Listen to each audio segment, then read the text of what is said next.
So today we are continuing with chapter 17. The name of the chapter is Effects of Pollution and Preventive Measures. So most of the portion from this chapter we have covered in the last two video sessions. This is going to be third part from this chapter.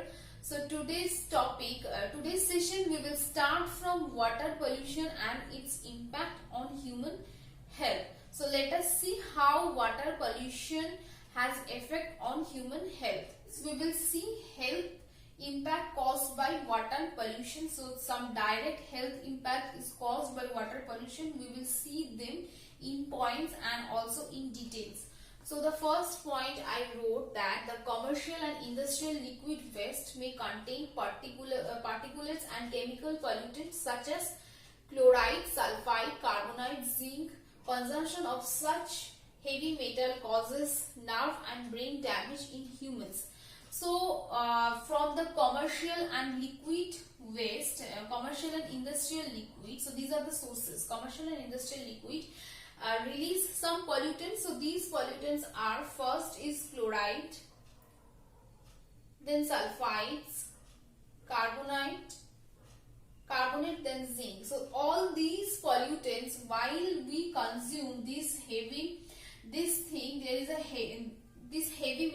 these may lead to brain damage in human being, and it also has adverse effect in our nervous system also. Okay, so let us second point.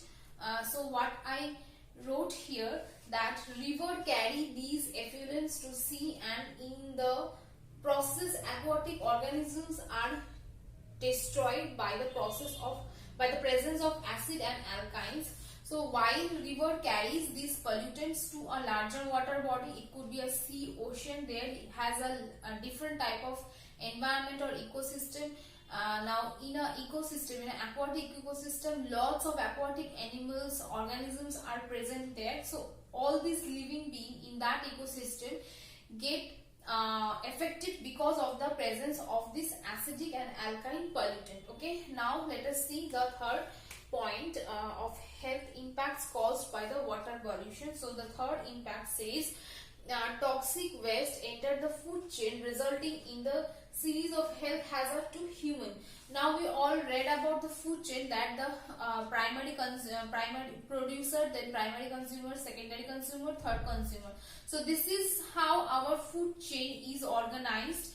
If one of these aspects is harmed or affected, then all other aspect or all other consumer or producers also affected. So that is how, if toxic waste consume any animals from these food chains, belonging from any stage of these food chains, then our health and then our human being is situated at the top of the food chain. So human being also get affected if human being also affected because of the food chain, because of the presence of food chain, while there is a toxic waste consumed by the aquatic animals. Okay, now the fourth point, that discharge of sweat, slurry and farm waste contain virus which cause water borne diseases. Now there are several waterborne diseases are there. They happens because of the consumption of polluted water, and this get polluted because of the sweat, slurry and farm waste that is soluted in the water. Okay, now the fifth point says that mosquitoes breed in a stagnant waste and causes malaria, dengue fever and yellow fever. So we are familiar with the word malaria, dengue fever, yellow fever. These are the common fevers in our society. These are the common fevers. We have heard about them many of the time. It is happened because of the certain kind of mosquitoes, and these mosquitoes breed their eggs in a stagnant water or stagnant waste or stagnant water. Okay, next point is polluted water spread epidemics such as cholera, hepatitis and diarrhea, dysentery. So polluted water is a cause of epidemics, different type of epidemics. Now the sixth point is that thermal pollution is caused when the hot water from the factories is released into the water body, thereby depleting the oxygen and killing aquatic animals. So the hot water released by different kind of factories released their water without making it purified. Without purified, they release most of the time impure water, okay, impure polluted water, and that lead to the thermal pollution. Because of the thermal pollution, the the amount of oxygen get deteriorated, and because of that the other aquatic animal that is present in a water body may die. Okay, next is oil spill. Next and last point is the oil spill released toxic chemicals into sea, killing sea organisms and harming birds that feed on fishes. So we read about oil spill. Because of oil spill, there is a large amount of water in a ocean get polluted. While this oil spill occur, when crude oil transported from one place to another place, or there is any leakage in tank, in these times there may be incident of oil spill, and in oil spill the crude oil spread over ocean water, and this crude oil has chemicals, and these harmful chemicals dissolve with the ocean water, and the chemical bond of that ocean water changes, and that has a long-term effect on the aquatic life of that ocean, okay, of that such particular ocean. So that is what a oil spill. And because students, now we will see effect of water pollutant on humans. So there are lots of pollutants are present for water pollution that cause water pollution. So different type of pollutant and their individual effect on human health that we will see. So the first pollutant I wrote is mercury. So mercury damages the nervous system, liver, eyes, and causes deformation in infant. It also causes loss of memory, irritability, and excitability. So that is all effect of mercury. Okay, so it has effect on the damage of nervous system, liver, and eyes. Okay, and lots of several disease also happen because of mercury. Now the next pollutant, that is fluoride. So what are the effect of fluoride? We will see. Fluoride causes of fluorosis can cause humpback knock-knee syndromes. So these are the effect of fluoride.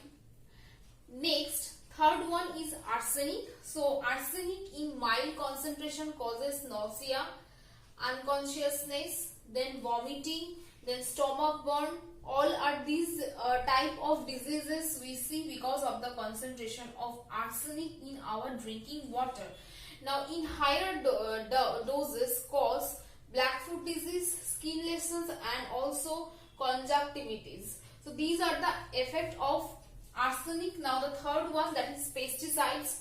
So we all know that pesticides are used in agricultural activity. If pesticides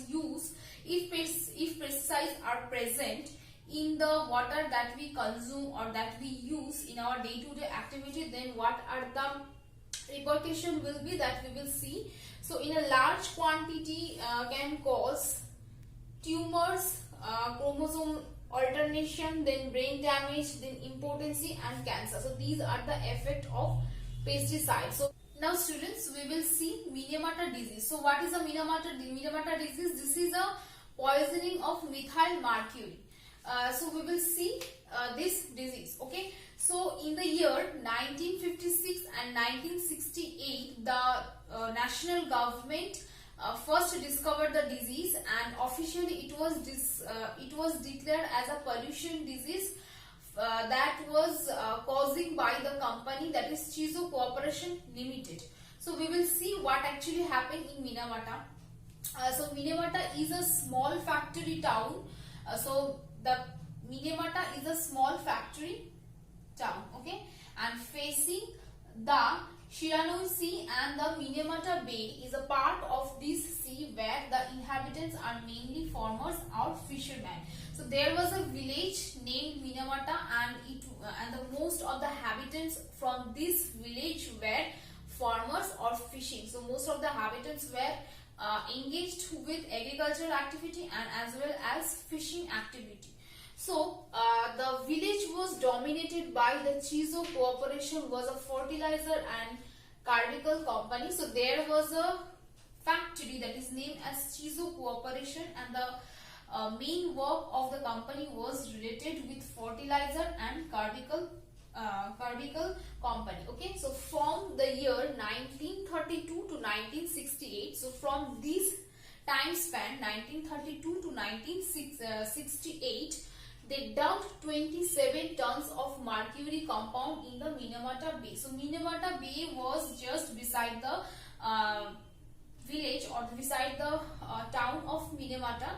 Okay, and there the company Chizo Corporation used to dump nearly about 27 tons of mercury. Okay, so what was the result? Because of this, thousands of people whose normal diet include fish from the bay unexpectedly developed symptoms. So thousands of people are living in Minamata town and they used to consume fish, and these fishes were from the Minamata Bay. Okay, so by the time they developed some symptoms of methyl mercury poisoning, so while they are consuming the fish from the Minamata Bay for a so long time, they developed some symptom in their bodies, and the disease was later named as Minamata disease. So that is all about the Minamata disease. So this was the story of Minamata, and as the disease was first spread over or first break out in the town Minamata,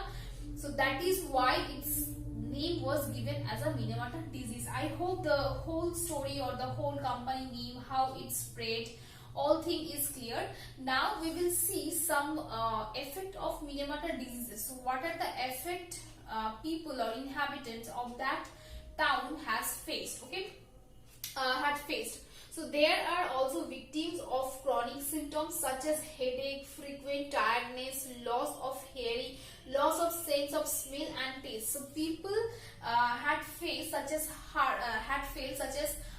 headache, then they lost their sense of hearing, smell, and they also felt tiredness. Okay, and also forgetfulness. Okay, the methyl mercury that enters the body mainly attack the central nerve system including the brain and cause various symptoms. So methyl mercury, when it entered in the body, it mainly affect the nerve system and also brain, and various symptoms. Let us see what are the symptoms were there. That is numbness, unsteadiness in leg and hands, loss of hearing, ringing in the ears. So these are the effect that the people or inhabitant in Minamata had faced. So that is all about the Minamata disease. There is a story of Minamata disease and the effect we have to prepare from this paragraph. I hope this is clear. Now students, we will see effect of land and soil pollution. So excessive use of chemical fertilizers or chemical pesticides that for the growing of crop is causes of soil pollution. Now these chemicals enter our body by food chain, but not only by food chain, but also it enters in the body by surface runoff. Okay, now some name of the chemicals which we will see. So the chemicals such as aldrin, DDT, Dieldrin, then heptachlor enter the food chain and causes cancer, damage the central nervous system, liver and reproductive organs. So these are the effect on human health because of these chemicals. So all these are including fertilizers in the agricultural activities. Okay, so when solid waste from the agriculture industry urban area are dumped, the accumulated land pollution occurs.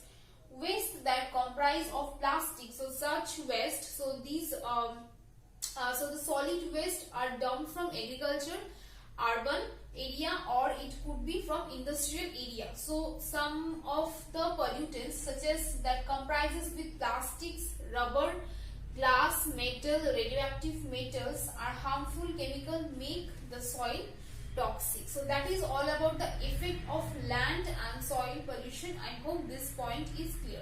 See some effect of noise pollution.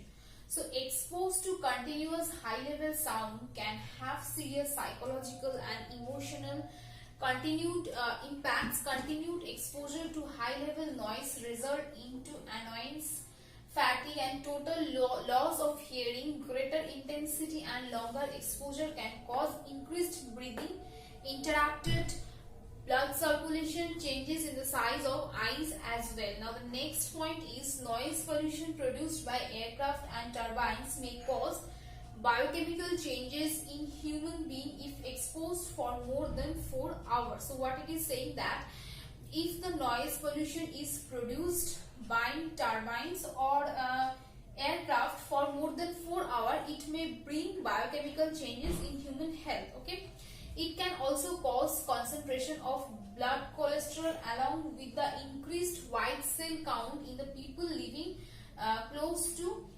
busy aerodromes. So that is all about the effect of noise pollution.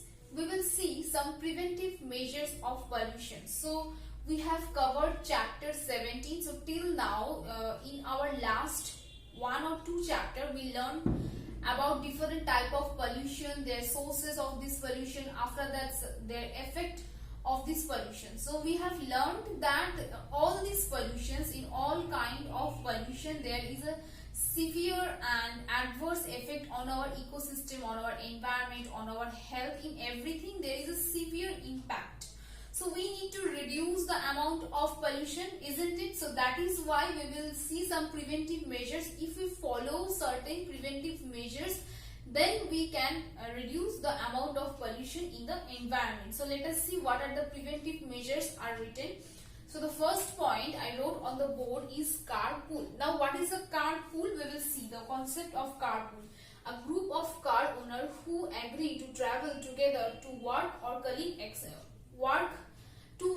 college so that only one car is used each time is known as carpool. So what is the concept of carpool? While suppose a group of worker, a group of college students, if they agree to reach their destination by using only one car instead of their private vehicles, that concept is known as carpools. So the concept of carpool in urban areas are increasing day by day, because if we approach the process of carpool, then we will be able to reduce different use of many number of use of cars. We can use there only one car. Okay, so if we use only one car instead of those numbers of cars, then the pollution we may able to reduce the level of pollution. Now promotion of public transport. So what are the public transport? Public transport could be buses, could be trains. So these are the example of public transport. So refer to means of public transport such buses, trains, etc. that everyone can use. Using of public transport reduce the pollution and road congestion. So because of the many number of cars in road, that may cause of traffic congestion. We can reduce traffic congestion, we can reduce pollution by promoting public transport instead of private transport. Now the second point is no smoking zone. So in India, public smoking in public places is prohibited, such as hospitals, such as railway station. In different public places, there is a prohibition in smoking, okay, by the government. So if we can increase the number of no smoking zone, then we will be able to reduce the rapid growth of pollution. Okay, so the next point is saving energy. So let us see. We use energy in various forms such as electrical energy, heat energy in our home and outside.